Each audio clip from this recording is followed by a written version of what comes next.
এই যে বারবার যে আঘাতগুলো আসছে এটা যাতে না আসে, বহিরাগত যে বারবার আঘাত দিচ্ছে, এই কারণে আমরা এই আন্দোলন চাচ্ছি। 4 নম্বর ওয়ার্ডের কাউন্সিলর একটা নোংরা লোক। যতক্ষণ না আমরা সঠিক সিদ্ধান্ত পাচ্ছি, সঠিক বিচার পাচ্ছি, ততক্ষণ আমরা আন্দোলন চালিয়ে যাবো। তাতে যদি সারা বছর চালাতে হয় চালাবো। ডানকুনি টোল প্লাজায় নিয়োগের দাবিতে কার্যত এই মুহূর্তে কিন্তু একটা ঠান্ডা যুদ্ধ পরিস্থিতি তৈরি হয়েছে। আপনারা জানেন যে 5ই জুন এই টোল প্লাজাতে নিয়োগ করতে হবে এবং ভ্যাকান্সি থাকা সত্ত্বেও নিয়োগ কেন হচ্ছে না সেই প্রশ্ন তুলে কিন্তু বিক্ষোভ দেখিয়েছিল স্থানীয় কাউন্সিলর হাসান মণ্ডল সহ এলাকার মানুষজন, এবং তারপর থেকেই যেটা দেখা গেল তার পাল্টা সেইখানেই কিন্তু অবস্থান মঞ্চ করে ধর্ণা দিচ্ছে শ্রমিক সংগঠনের যারা টোল কর্মী রয়েছেন, যারা কাজ করেন তারা। এবং এরই মধ্যে সেই যে ধর্ণা মঞ্চ সেখান থেকে কিন্তু কয়েকজন টোল কর্মী তারা বলতে শোনা গিয়েছে যে যারা বিক্ষোভ দেখিয়েছিলেন বা যারা সেখানে নিয়োগের দাবি করছেন তারা বহিরাগত। এই মুহূর্তে আমরা এই ডানকুনি পুরসভার 4 নম্বর ওয়ার্ডের যে সমস্ত মানুষজন কার্যত গিয়েছিলেন বিক্ষোভ দেখাতে, কাজের দাবি যারা করেছিলেন তারা রয়েছেন, তাদের সঙ্গে কথা বলি।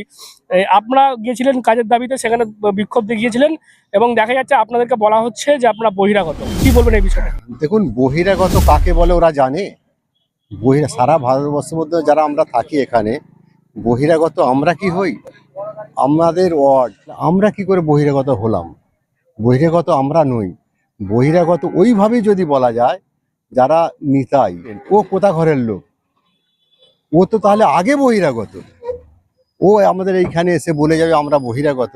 আমাদের মূল দাবি হচ্ছে ছেলেরা বেকার আছে, কর্মসংস্থান থেকে আগিয়ে নিয়ে যেতে হবে। কর্মর দাবিতে আমাদের এই কর্মসূচি আমরা নিচ্ছি, আগেও গেছি। আর যেটা আমাদের এই পাশের বাড়ির ছেলে মুক্তার মোল্লা, ওকে নিয়ে তো কত সমস্যা ছিল। ও যে আমাদেরকে বলছে যে যে ওরা আমাদের কাছে কেন আসছে, আরে ও যদি সুখে থাকে আমরাও তো সুখে থাকতে চাই, তাই না?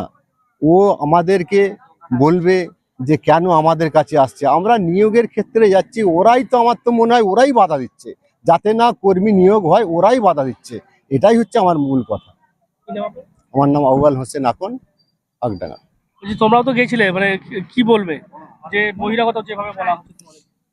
বহিরাগত বলা হয়েছে এই কারণেই, বহিরাগত কাকে বলে ওনারা জানে না। ঠিক আছে, আজ আমি 4 নম্বর ওয়ার্ডের বাসিন্দা, তাহলে আমার আধার কার্ড দেখুন, আমি দেখিয়ে দিচ্ছি প্রমাণ সহ। দেখতে পাচ্ছেন স্থানীয়রা তারা কিন্তু ক্ষুব্ধ, তারা দেখাচ্ছে। এই দেখুন আমার আধার কার্ড রয়েছে, 4 নম্বর ওয়ার্ডের আমরা বাসিন্দা। যিনি বলেছেন ওনারও আধার কার্ড চেক করবেন, উনি হচ্ছে 4 নম্বর ওয়ার্ডের বাসিন্দা। তাহলে উনি 4 নম্বর ওয়ার্ডের বাসিন্দা হয়ে আমাদের কি করে বলতে পারে যে আমরা বহিরাগত? তাহলে ওনারা নিশ্চয়ই জানে না বহিরাগত কাকে বলে। যিনি বলেছেন আর ওনার ইউনিয়নের প্রেসিডেন্ট, সভা সেক্রেটারি, উনি হচ্ছেন বহিরাগত। ওনাকে বলা যায় বহিরাগত, যেহেতু উনি হরিফাল থেকে এখানে এসে আমাদের এখানে কর্মসংস্থান করে খাচ্ছে। আমরা সেখানে কোনো বাধা দিই না। আমাদের দাবি হচ্ছে এটাই, কর্মসংস্থান ওখানে যেটা নিয়োগ আছে সেখানে পূর্ণ করতে হবে। শান্তপ্রিয়ভাবে আমরা আন্দোলন করেছিলাম, এর আগে দ্বিতীয়বারও করেছিলাম। সেই জন্য আমাদের এই আন্দোলন শান্তপ্রিয়। আমরা না ওখানে মারধর করেছি, না কাউকে টর্চার করেছি, কোনোদিন আমরা কিছু করিনি। আমরা উঁচু স্তরে এটা বলেছি আমরা যে একটা মিটিং ডেকে এটা সমস্যা সমাধান করে নিন। হ্যাঁ, আমরা তো এলাকার ছেলে, আমাদের কি ও চেনে না? যে বলছে বহিরাগত আমাদের চেনে না? একদম মোদি হয়ে গেছে, এনআরসি করুক না, এনআরসি করে আমাদের বহিরাগত করে বাদ দিয়ে দিক। পাওয়ার খুব হয়ে গেছে। বহিরাগত যখন যেদিনে পুরো গ্রামবাসী খেপে যাবে না, সেই দিনে ওকে বের করে দেবে বহিরাগত, সেই দিনে বুঝতে পারবে। হ্যাঁ, আমরা তো বেকার। তো তোমরা ওখানে কাজের জন্য গেছো, তোমাদেরকে বলা হচ্ছে তোমরা বাইরে থেকে গিয়ে গন্ডগোল পাকাচ্ছ। আমরা যদি বাইরের হই তাহলে যারা কাজ করে তারা কোথা ঘরের? নিতাইদে আছে। আর সব থেকে বড় কথা, নিতাইদে যেটা বলেছে কাউন্সিলরের চরিত্র খারাপ, ও বলার কি? ও এই ওয়ার্ডের প্রেসিডেন্ট না এই ওয়ার্ডের মানে ভোটার? ও কি এই ওয়ার্ডের? ও তো বাইরের। তা ও বলার কোনো মানে অধিকার আছে ওর যে কাউন্সিলরের চরিত্র খারাপ? আমরা বলতে পারি, আমরা ভোটার, আমরা কাউন্সিলরকে খারাপ বলতে পারি, ভালো বলতে পারি, আমাদের অধিকার আছে বলার। ওকে, বুঝতেই পারছেন স্থানীয় মানুষজন তারা প্রত্যেকেই ক্ষুব্ধ রয়েছে, কারণ তাদের যেটা দাবি ছিল 5ই জুন তারা কিন্তু গেছিলেন এই যে ডানকুনি টোল প্লাজা, সেখানে কিন্তু নিয়োগের দাবি, অর্থাৎ ভ্যাকান্সি রয়েছে, নিয়োগ কেন হবে না সেই প্রশ্ন তুলে তারা গেছিলেন বিক্ষোভ দেখাতে। এবং তারপরেই কিন্তু দেখা যাচ্ছে সেখানে পাল্টা আবার টোল কর্মী যারা রয়েছেন ওখানে তারা যারা কর্মরত তারা কিন্তু পাল্টা ধর্নায় বসেছেন এবং সেই ধর্না থেকেই তারা এরকমই মন্তব্য করেছেন, যারা এই সমস্ত মানুষজন কাজের দাবি তুলেছেন তারা নাকি বহিরাগত, তারা গন্ডল পাকানোর চেষ্টা করছেন। অথচ যেমনটা এই বিষয়ে স্থানীয় কাউন্সিলর হাসান মণ্ডল বলছেন যে এই মোক্তার বলে যে টোল কর্মী যিনি বলছেন এদেরকে বহিরাগত, তিনি একসময় সমস্যায় পড়েছিলেন এবং সেই শ্রমিক সংগঠনের যারা নেতারা রয়েছেন তাদের বিরুদ্ধেই একসময় কিন্তু সহযোগিতা চাওয়ার জন্য এই স্থানীয় কাউন্সিলর হাসান মণ্ডলের কাছেই তিনি দ্বারস্থ হয়েছিলেন এবং সুরাহা পেয়ে তিনি কিন্তু এই মুহূর্তে সুখে কাজ করছেন। এবং তার মুখ থেকেই এইরকম কথা, স্থানীয় মানুষদেরকে বহিরাগত বলা, এটা নিয়ে কিন্তু এলাকার মানুষ ক্ষোভে ফুঁসছে। কাজের দাবিতে করে একটা বিক্ষোভ প্রদর্শন করেছিলেন এবং সেখানে পাল্টা দেখা যাচ্ছে টোল কর্মী যারা কর্তব্যরত তারা ধর্নায় রয়েছেন এবং তারা বলছেন যাদেরকে নিয়ে আপনারা বিক্ষোভ দেখিয়েছিলেন তারা নাকি বহিরাগত এবং আপনার চরিত্র নিয়েও প্রশ্ন তুলেছেন সেখানকার নেতা। কি বলবেন? দেখুন, একটা কথা বলি, সবথেকে বড় কথা হচ্ছে যে বহিরাগত বলল ছেলেটার নাম হচ্ছে মুক্তার মোল্লা। আর এই মুক্তার মোল্লা যখন নিসার মল্লিক ওখানে, যিনি এখন আইনটিউসির টোল প্লাজারে সেক্রেটারি আছেন এবং নিতাই দে সেক্রেটারি, ওনারা দুজনেকে মিলে মুক্তার মোল্লাকে কিছুদিন আগে ওখান থেকে বের করে দেয় কাজ থেকে।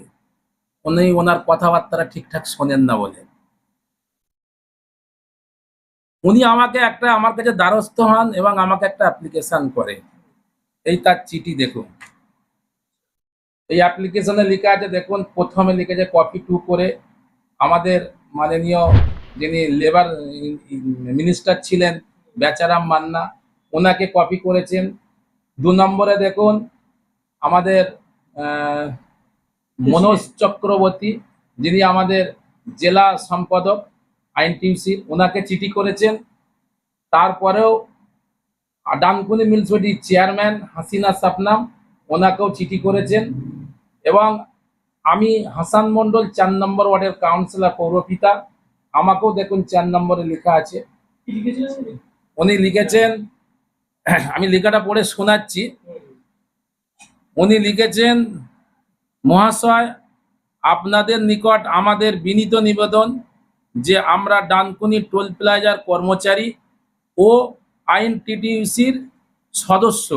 মহাশয়, ডানকুনি টোল প্লাজারে বিশেষ এক পদকারী ব্যক্তি আমাদের উপর দীর্ঘদিন ধরে অত্যাচার করে চলেছে। একটা বলা হচ্ছে যে যদি তাহার বিরুদ্ধে কোনো কর্মচারী যায়, প্রাণনাশের হুমকি দিয়ে চলেছেন এবং তাকে বলা হয় লাথি মেরে চাকরি থেকে বার করে দেব। দীর্ঘ 12 বছর যাবৎ ডানকুনি টোল প্লাজারে সিলেকশনের মাধ্যমে একই ব্যক্তি পদকারী হিসাবে সুবিধা ভোগ করে চলেছেন।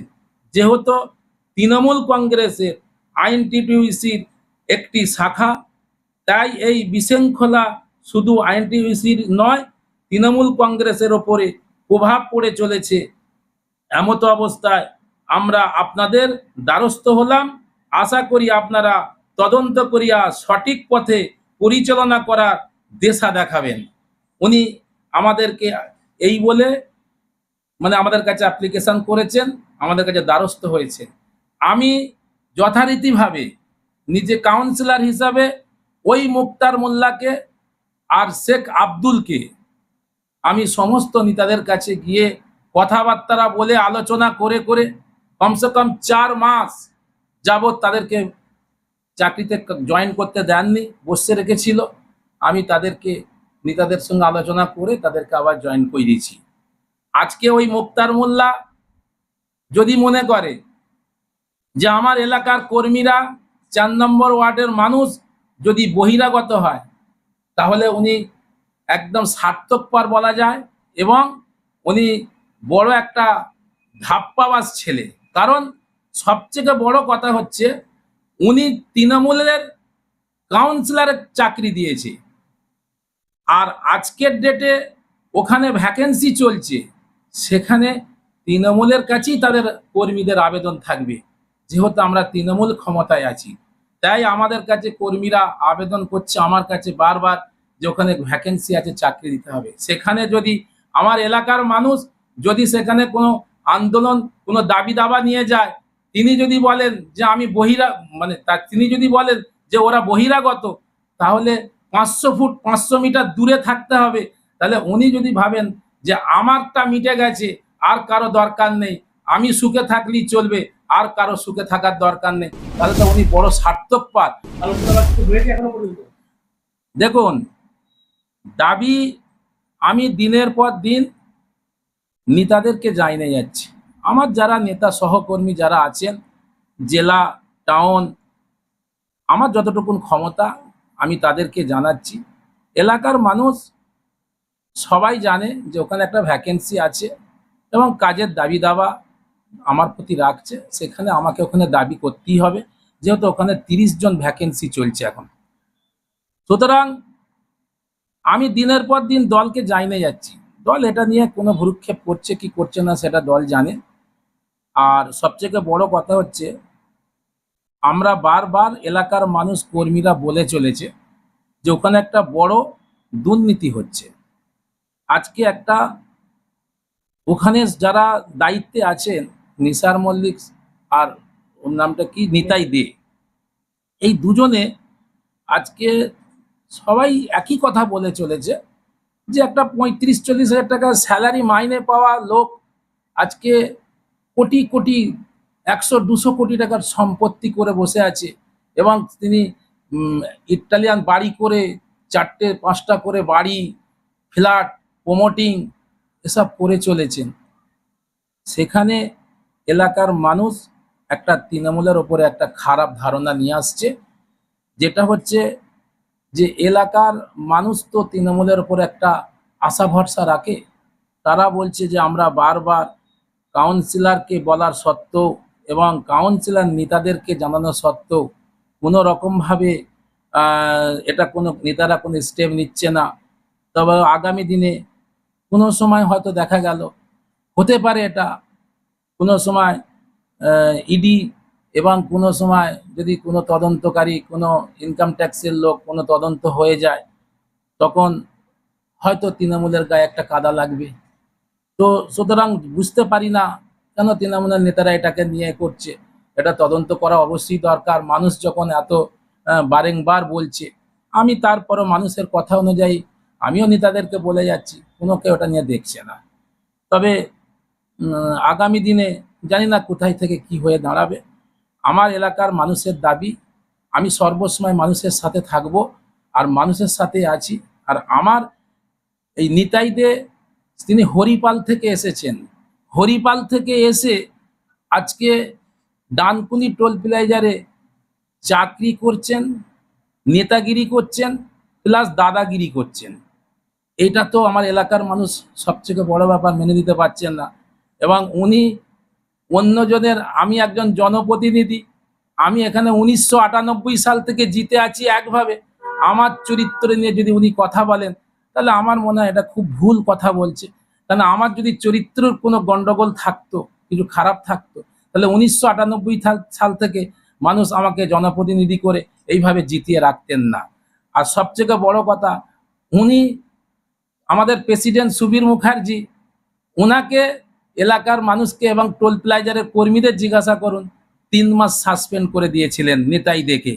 কারণ ওনার কোনো চরিত্র কিছু দোষ ছিল এবং উনি কোনো দুশ্চরিত্র কিছু কোনো ঘটনা করেছিল, তাই ওনাকে সুবীর মুখার্জি 3 মাস সাসপেন্ড করেছিল। এটা তদন্ত করে দেখুন, পাবেন।